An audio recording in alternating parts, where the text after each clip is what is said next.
What's up, heathens? This is Godless Engineer here. I hope that you're having a fabulous day. I am on someone else's channel.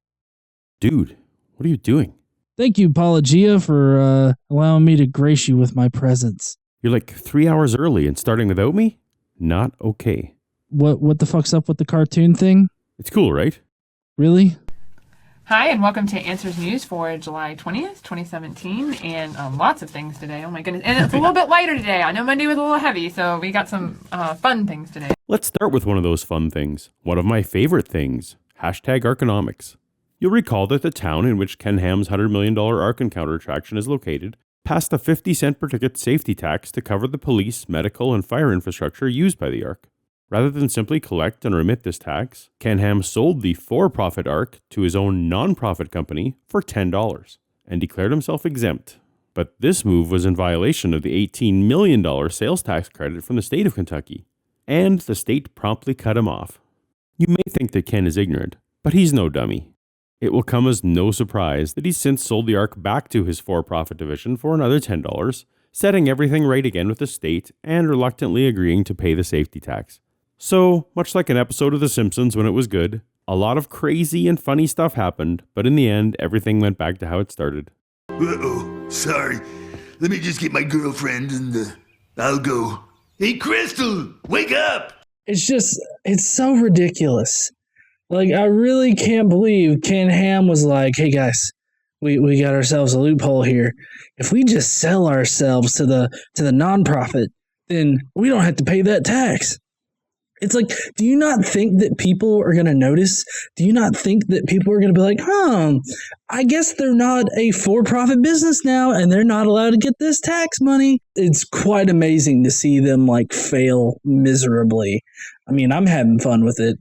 Just a reminder to send your little emojis, okay? So there's been several articles circulating about the Ark recently and the fact that we have now lit it up permanently with rainbow light. The reason we do that is because, the rainbow is ours, right? Well, that's right. I mean, you see it right back there in Genesis, right. When they come off the Ark, and the Lord points out the rainbow. Hey, this is a sign of the covenant between God and man and the animals. To never destroy the world with a flood again. So we do that as a reminder because we don't want the secularists to have, it's not their rainbow. It was not a promise to them.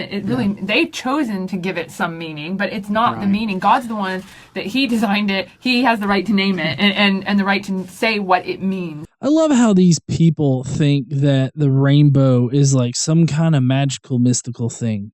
It's really quite cute in like a preschooler kind of sense, because they don't really understand how light works and how light hits these raindrops that are falling, and the raindrops act like prisms, and they separate out the light in the different spectrums of light via the wavelengths and everything like that.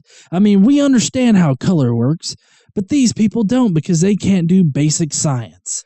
No, the rainbow is not, indeed not, a product of God. God doesn't own it. Nobody owns it. I own a rainbow in the same aspect that I can take water from a hose, spray it up into the air, and create a rainbow because of these natural properties.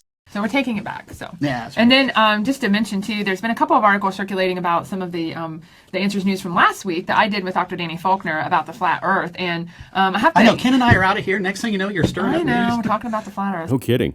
I did a special Ham and Egg news episode about the intense irony on the line of reasoning used by Georgia and Danny to be skeptical about the flat Earth. And there were some pretty crazy comment wars with the flat Earth camp very ready to defend itself. One of the articles said about that we're mocking flat earthers for taking the Bible too literally. No one takes the entire Bible literally. You take it as in a it's literal sense, You take it as it's written. And that's what literal used to mean. Right. It used to mean you take it the way it's written. Right. But now the word literal kind of means everything has to be, literal, Jesus is the door. People say, well, he's a door. What? Yeah. No. You know what's really funny about this whole flat Earth thing with the Ark Encounter and everything is that I'm actually the one that clued Hemet Meta in on this.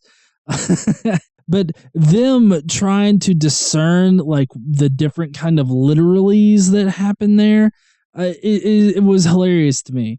And in the context of the Bible, we all know what kind of literal everybody is talking about.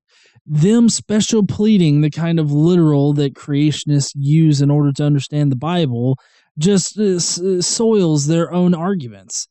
And it's so cute to see them like try to shit on the flat earthers for taking the Bible literally, and how, out of that entire thing, that is what they took from it. Not the fact that, we also shit on the idea that atheists started the modern flat earth movement, or why the flat earth is even a theory at all. Like, they got that history wrong on so many levels. All right, so our first article was actually on the website of William Lane Craig, Dr. William Lane Craig, who is an apologist. You might know Dr. Craig as the champion of the Kalam cosmological audience for the existence of God, and frequent debater, facing opponents like Sam Harris, Lawrence Krauss, Sean Carroll, and the late Christopher Hitchens.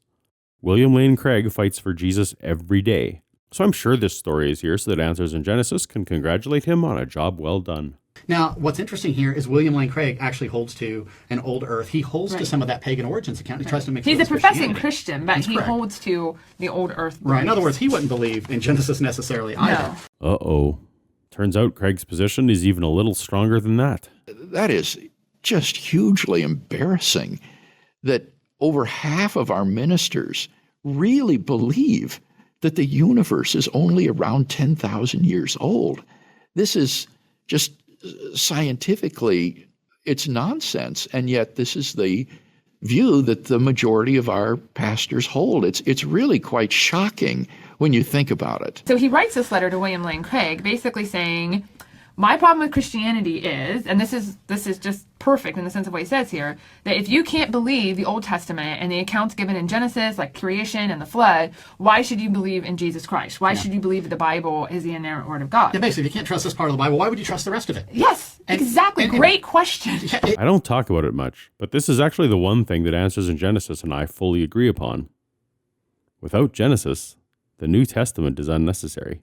One of the things we found out was from kids' own mouths who've walked away from Christianity. Mm-hmm. One of the main reasons is because they don't trust what's written in Genesis. Exactly what he's saying here. Exactly. He said, now your response to this would probably be that none of what I set up detracts from your historical case for Jesus' resurrection. Mm-hmm. And what Craig starts off by saying is, well, I don't know what to do with these Old Testament stories about Noah and the Ark and the Tower of Babel and so on. I don't have any good answer how to resolve these problems.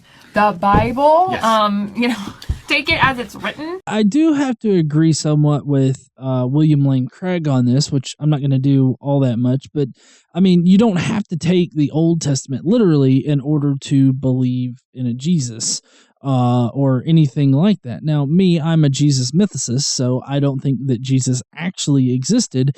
So for somebody to try to distinguish the Old Testament as being false, but the New Testament being, so real and valid history, I don't understand that part, but I do understand how people can take the New Testament for what it is and leave the Old Testament up to being myths, considering we have all this evidence to suggest that every facet of the Old Testament is a myth.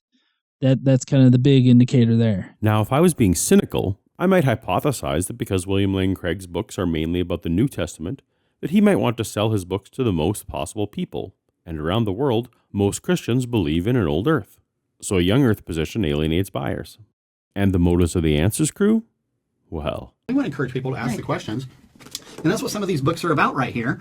We got a book here on the flood, A Flood of Evidence, Ken Ham and myself. And then we also have The Tower of Babel, a book that I'd done just a few years ago that really answers a lot of those questions. Well, all right, from Science News, scientists spy on the secret inner life of bacteria. This is cool. It is way cool, like a cool design article thing. Bacterial cells don't have membrane-bound organelles, but human cells do. We have mitochondria, we have endoplasmic reticulum, Golgis, we have all these fun named things inside of our cells. Those sound like good names for emojis. Yeah. While you're on the topic of ridiculous movies. Okay, son, what do we do after we go potty? Should we wash our hands? We're number 2! I wanted to give everyone a brief update on Eric Hovind's 3D Genesis movie, and Ken Ham's posting today gives me the excuse to do that here on Ham and Egg. Of course, Answers News is completely synonymous with this movie anyhow, as it stars Ken, of course, and we have Bodie and Georgia and even Danny from Flat Earth Week. Last week, Eric made an impassioned plea that he needed $350,000 in just a few days, or it would put a 2017 release of his movie in jeopardy. Only money, instant money, could save the project. We need to raise at least a minimum of $350,000 in order for this film to be distributed this November, and that's the minimum amount right now. This is critical. It's at the place where if this doesn't happen and we don't get the momentum we need immediately, they are looking at putting it on hold until 2018, and I do not want to see that happen. But a few days later, the story seems to have changed. We've got some really exciting news.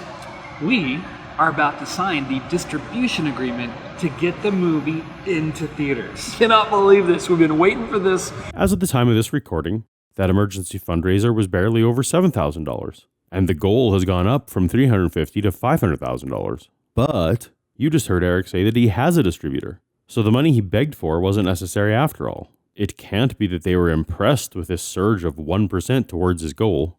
Check my Eric Hovind movie money video for my movie industry insider thoughts about what's wrong with this deal. But I think the part that hit a chord most with the audience was this one. As a former Christian, what I found to be conspicuously absent was that Eric forgot to ask people to pray for this situation. He just asked for the money.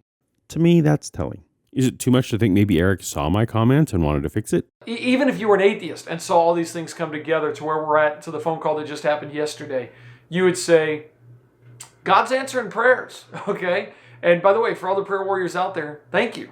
Eric Hovind is a funny guy, I have to say. I mean, not a lot of people will say that he's funny, but I think that he's hilarious. I mean, I can't imagine like putting so much money into one of these Genesis movies. I mean, you've got Genesis History on Netflix. You've got now this Genesis 3D. You've got Ray Comfort doing his street preaching thing on the beach out in California, and he calls those movies. It's just really hilarious to me because they seem so solid in their non-scientific foundations. And you can really see this like on Ken Ham's Twitter because he's resorted to just going absolutely batshit insane. I mean, he will sit there and say that atheism's a religion, that science is a belief system, and that evolution is also another religion. And I just see these people going into absurdity, and I can only just sit back, watch, laugh, and eat my popcorn. Right before we went on air, you said that your channel has an abrasive attitude. And then you come here to my news desk all upbeat and positive while I gripe and act petty? I think being a cartoon has made you soft, GE. If anybody wants to check out more of my witty banter, you can go over to Godless Engineer here on YouTube. You can check me out. I can guarantee you might like one video on my channel. And I guess I'll talk to you later there, Paulogia. And? Everybody, don't forget to stand up, use your voice. There you go. Definitely head over to Godless Engineer's channel and binge his amazing content that was an inspiration for the existence of my channel. Subscribe there and here if you'd like to be notified when new videos are posted. I'm getting back to proper science videos. I promise. I promise. Until next time, later.